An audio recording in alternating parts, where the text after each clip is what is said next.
On the night of my birthday, a few seconds before I cut the cake, my mother tapped her glass with a spoon and said in front of everyone that the time had come for me to give my house to my sister's child. The candles were burning in front of me, I still had the plastic knife in my hand, and in that same moment my sister Rachel filled her eyes with moisture, as if this scene had already been arranged in advance. My name is Emma Carter. That night I turned 38. I was standing in the backyard of my house in a quiet suburban neighborhood in Columbus, Ohio. String lights were hanging overhead. There was a Costco cake. Sodas were sitting in a metal tub packed with ice. I had spent the whole day cleaning the house, hosing down the patio, setting out folding chairs, and checking the oven over and over to keep the brisket warm. That morning my mother Linda had said only one thing on the phone. If you're hosting, things should look nice. That was always how she spoke. Like she was giving an order, but with just enough sweetness in her voice that anyone listening from the outside would mistake it for care. There were about 15 people there that night. My Aunt Deb, my Uncle Greg, their spouses, 2 cousins, my mother, my sister Rachel, and Rachel's 8-year-old son Mason. Mason was sitting in the grass playing with a plastic dinosaur. There was a small ketchup stain on his white t-shirt. He was happy. He had no idea what was happening around him. My mother cleared her throat. Emma has a stable home, a good school district, a yard, space. Rachel is struggling. Mason is getting older. Sometimes in a family, one person has to show a big heart so a child can have a better life. Then she looked directly at me. Emma, you should give this house to Rachel and Mason. No one spoke for a few seconds. Then my Aunt Deb clapped. Then some of the others did too. Really? As if someone had just won a charity auction. My cousin Brittany said softly, "That would be so generous." Rachel covered her mouth with both hands, then leaned against my mother's shoulder and said, "Mom, no, I could never ask that."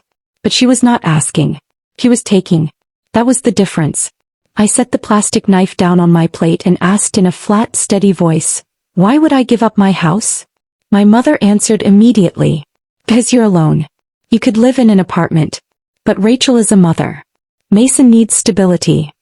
"And what about me?" I said. She acted like she hadn't heard the question. "Family asks for sacrifice." I looked at Rachel. Her eyes were wet, but she was not looking straight at me. That was an old habit of hers. Whenever she was close to getting caught in something, she never looked directly at the person in front of her. She softened. She let other people do the talking for her. I said, "Rachel, you got a pretty good amount of money in your divorce settlement 2 years ago. Where did it go?" She inhaled sharply like I had said something cruel. "Why do you turn everything into numbers? Not everything is a spreadsheet, Emma." A few people gave small, uncomfortable smiles like the problem was me, the question, my tone, anything but the truth. Then my mother took one more step forward. "Besides, this house should have belonged to the family anyway. You've always kept things for yourself."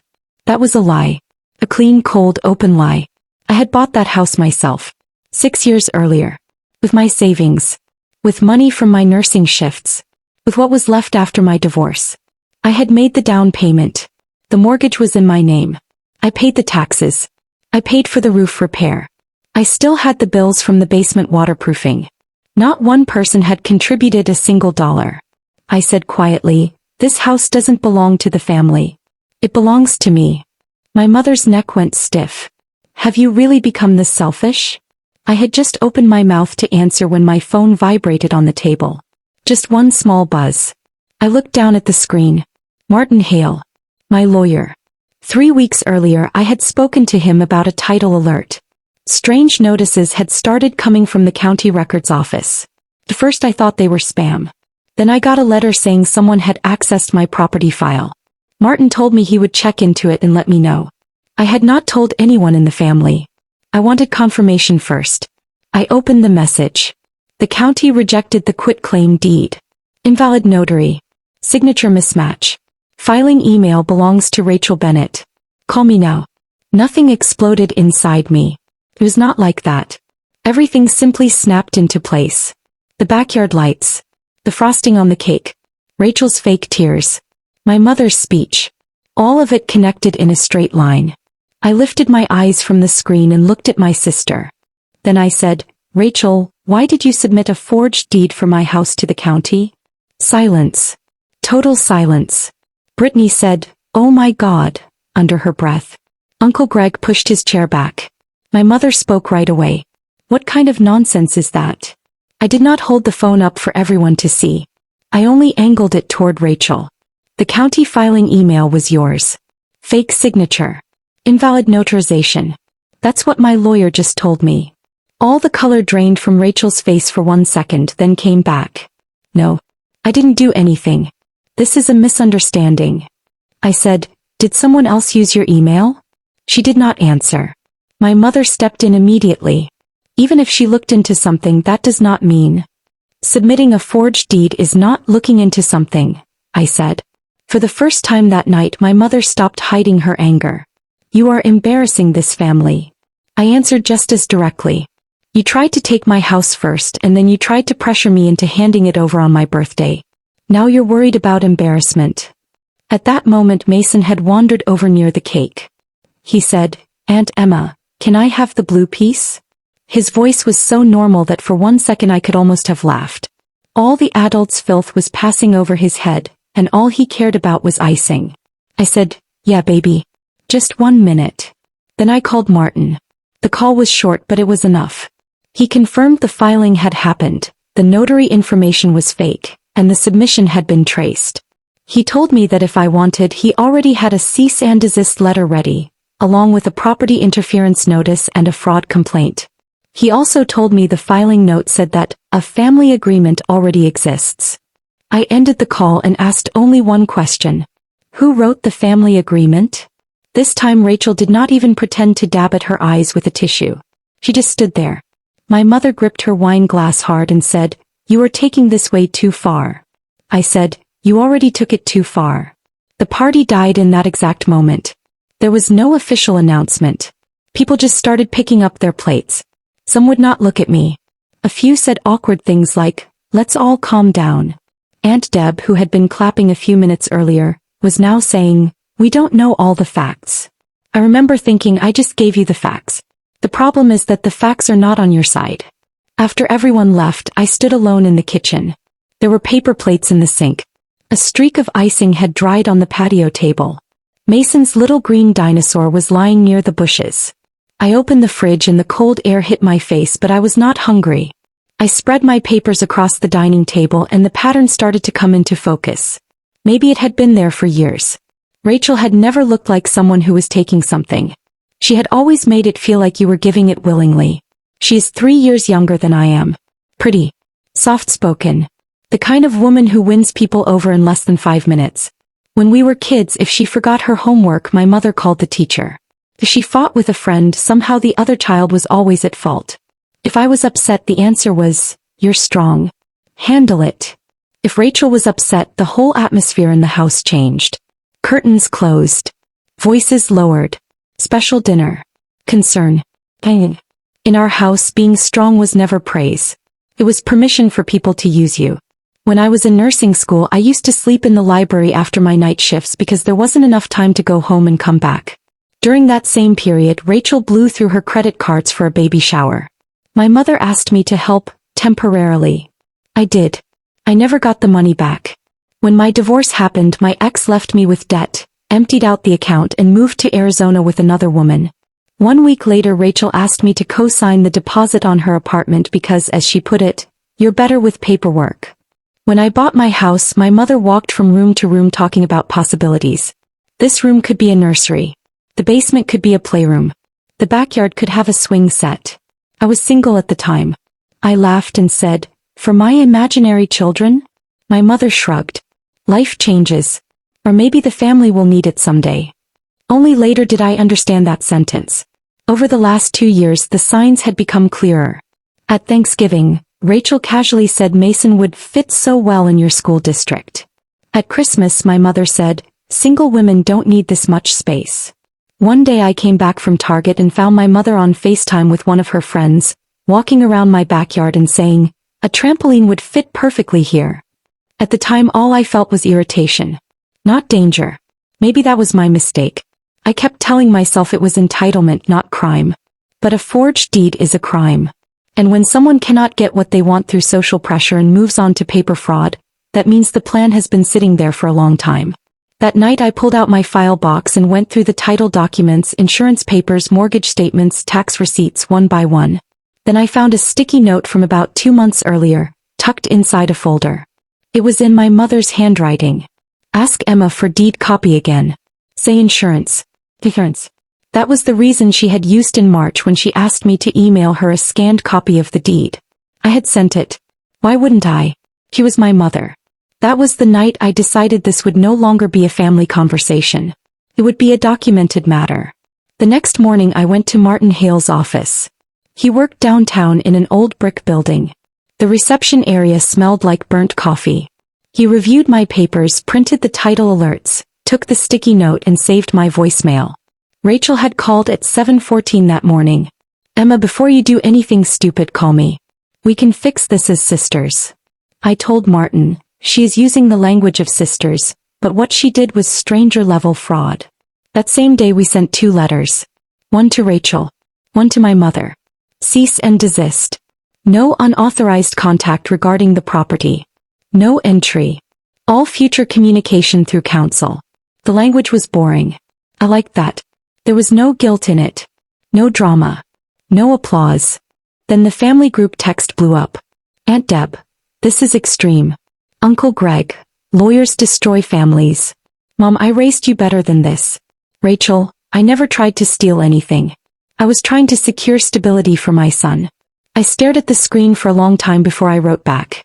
Stability is not secured with a fake signature. Then I muted the group. My revenge was not yelling. My revenge was paperwork. Locks. Boundaries. That same week I changed every lock. I changed the garage code. I upgraded the doorbell camera. I put a hold on the mailbox. I registered for enhanced property alerts with the county. I updated the trusted contact on my bank account. I informed HR that if my family came to the office, no one should send them up to my floor. Then I had my will rewritten. I made it very clear that after my death the house would not transfer to family. It would be sold and the proceeds would go to a housing charity that shelters abused women in emergencies. I dictated that line myself. Fully. 1 word at a time.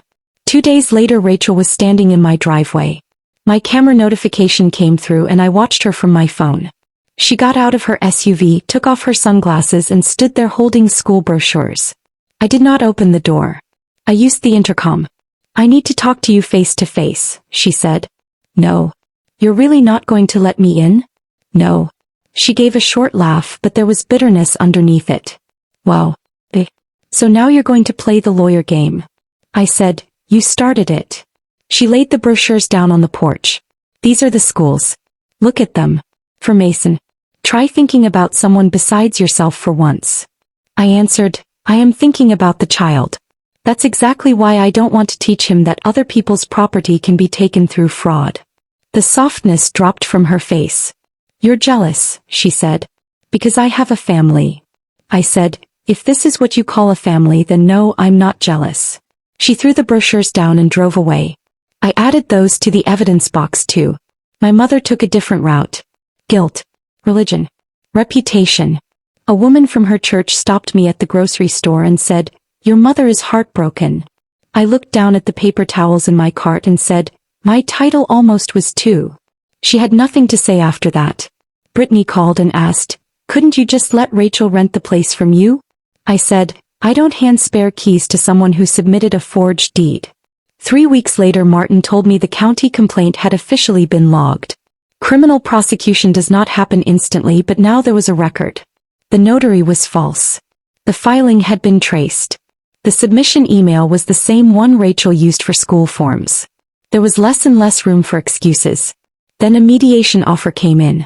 The language was softer but the meaning was the same. Rachel would apologize if I acknowledged a misunderstanding, and then we could discuss a temporary occupancy arrangement. I read the letter, folded it once and told Martin, no. About a month later the truth spread through the family. Not because of my speeches. Not because of social media.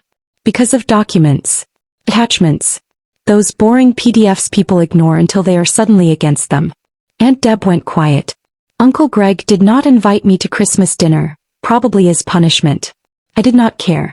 Brittany sent me a short text. I didn't know it was that serious. I I replied, now you do. In the end my mother left me a voicemail. You exaggerated all of this. Rachel was desperate. You don't understand the pressure of being a mother. I saved the voicemail but I never called her back.